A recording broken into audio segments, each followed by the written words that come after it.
Everyone, welcome to another Toy Panic unboxing video where today I am very excited to take a look at the recently released in Malaysia S.H.Monsterarts MechaGodzilla from Godzilla vs. Kong. So let's take a closer look, shall we?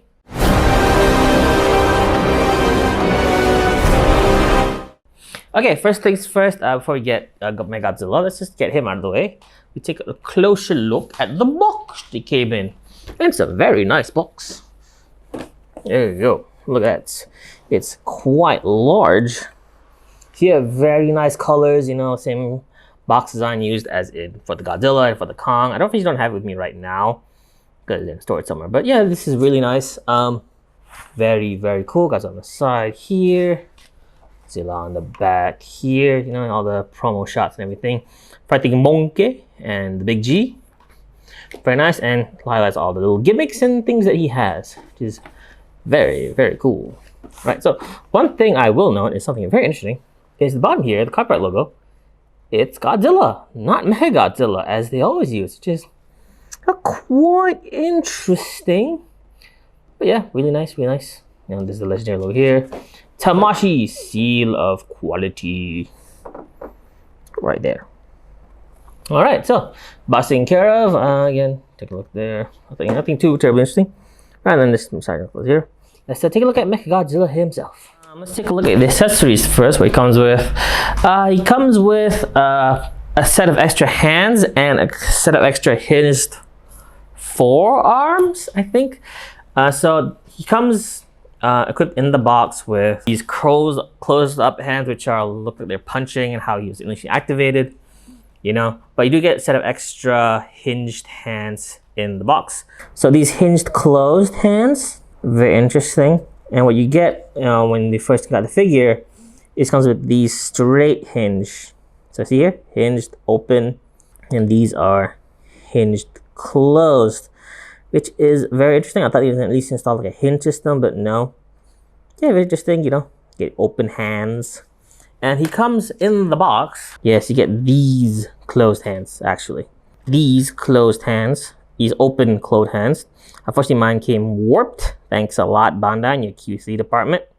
Yeah, you get these open hands. Then you can swap out the claws and give it these like closed punching looking hands. And how to do is very simple. So instead of like having to swap out hands a lot, so you just swap out the claws. So what you do is you take this off, right? So, and say if I want to replace one of the claws with this little open claw, take this off, just sort of insert it in here. There you go. So you get one set open, one set closed. Very nice and interesting like.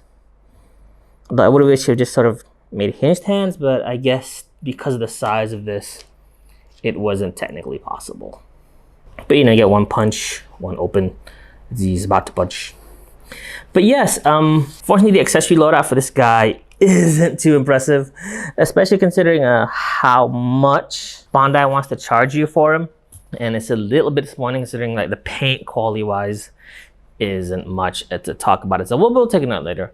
If I want to be perfectly honest, I do think they're gonna come with like a special color version later or a final battle version after this to give us like his Mega Buster Beam and the battle damage bits and the drill tail, spoiler alert, and maybe all the missile effects that come with it, you know, because honestly that this current package is quite disappointing in my opinion. But yeah, you know, let's get all the accessories off to the side and take a closer look at MechaGodzilla himself, shall we? Okay, so let's take a look at the sculpt and paint.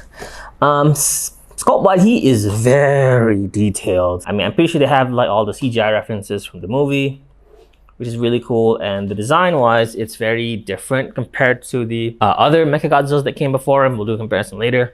But he's very skeletal, like very Terminator-like. I think that's what the inspiration came from. So it is a very interesting design change that they went with. But I really would wish it would look a bit more like Godzilla. But yeah, sculpt-wise, this is a very detailed figure. I mean, just look at this. Just look at this arm. This arm alone has so much going on. Like, look at all these panels. Look at all the tiny little wire. Look at the tiny little detailing here. Again, a lot going on here. Just look at the spines. Look at all the little detailing going on here. Again, there's a lot going on detail-wise to this figure. I mean, just look at the legs as well. I mean, look at all this deep, beautiful detailing. Just look at this, the tiny little gill-like markings on the neck. Even all the little tiny little metallic details in the tongue are picked out and sculpted very nicely. Although I don't see the Mega Buster emitter there. Again, probably for a future version. But yeah, look, all this little detailing is top notch. Sculpt-wise, this guy's 10 out of 10. Not really matching 100%, but it's close enough at this scale to match the CGI model. Paint-wise, that's where he starts being a bit disappointing. I know all MechaGodzillas are essentially just gray hunks of metal. In the movie, he had a lot more red going on him compared to this figure. It is very disappointing. Although, again, Bandai Special Color Edition or a Final Battle version coming soon. You don't never know. Because yeah, there's supposed to be a lot more red glow on this figure compared to what we get here, which is still pretty nice. I mean, he is in this very metallic gunmetal, which I find very, very nice. I mean, look at how much is reflecting the light. It's also pretty cool, and you get all these little glows on the spine here. Paint on either decal or paint. For once, they didn't screw up, which is pretty nice, and extends all the way until the tip of the tail. But again, like that's all you get. Like other than the eyes being a very nice metallic red, there isn't really much to talk about here, which is a shame. And that I really do like this figure. Oh, I forgot to mention, he's got die-cast feet, which so again weighs him down quite a bit and makes him pretty chunky. And there's die-cast in the chest. This piece is die-cast. Again, paint-wise is not just okay. Okay, there should have been more, but c'est la vie. Let's take a look at the articulation now. And he's covered in a lot of interesting little articulation details. So, start the head.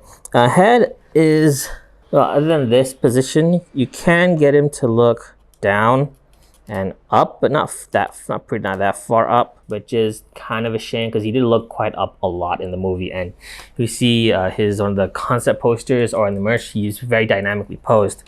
But even still pretty good. Up and down, get left and right, pretty full. But look at it. Just listen, that's not that great. Yeah, down, and then side to side as well. And get a little tiltage action going on here. Very nice, very nice. And yet, I think you can go side to side as well, like almost full 360. But I don't want to break the spines here.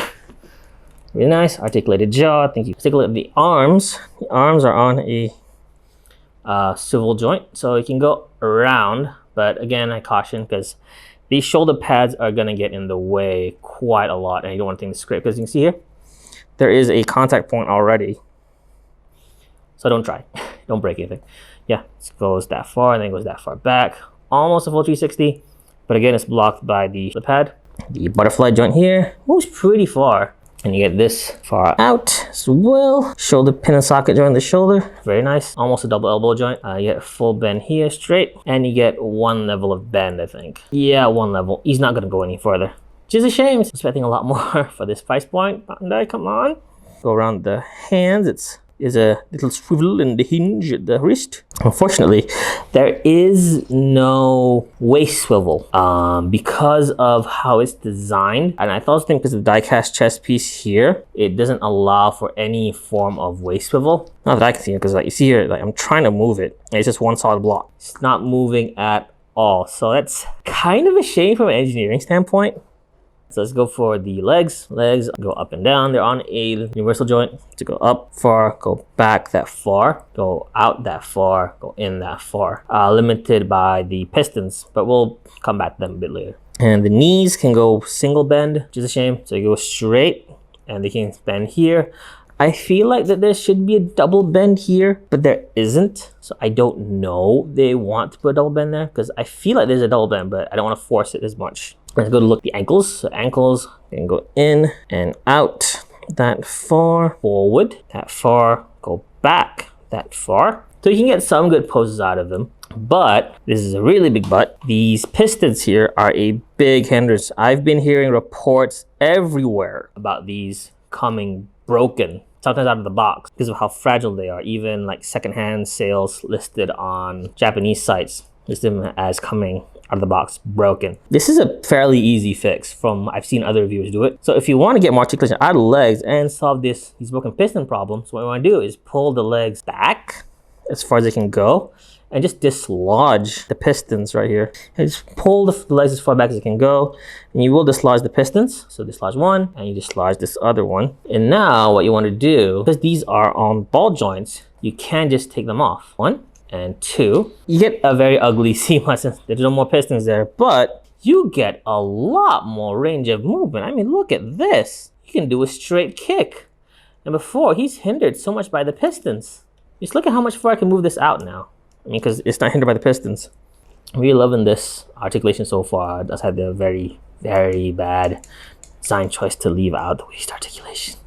Now, the highlight of any MasterArts Godzilla figure is the tail articulation. So there's 1, 2, 3, 4, 5, 6, 7, 8, 9, 10, 11, 12, 13, 14, 15, 16, 17, 18. So this is one solid piece. So there's 18 joints in all, and you can get really fluid movements out of them. But let's keep plastic. Yeah, these can get very fluid joints. Really, really nice. Again, shame that this area is not openable so you can make the drill tail. So yeah, that's it for articulation. Articulation wise, I mean, he does what he's supposed to do. You know, he's a MechaGodzilla. They don't really do much. Anyway, so let's get down to the fun bit and get a bit extended focus here.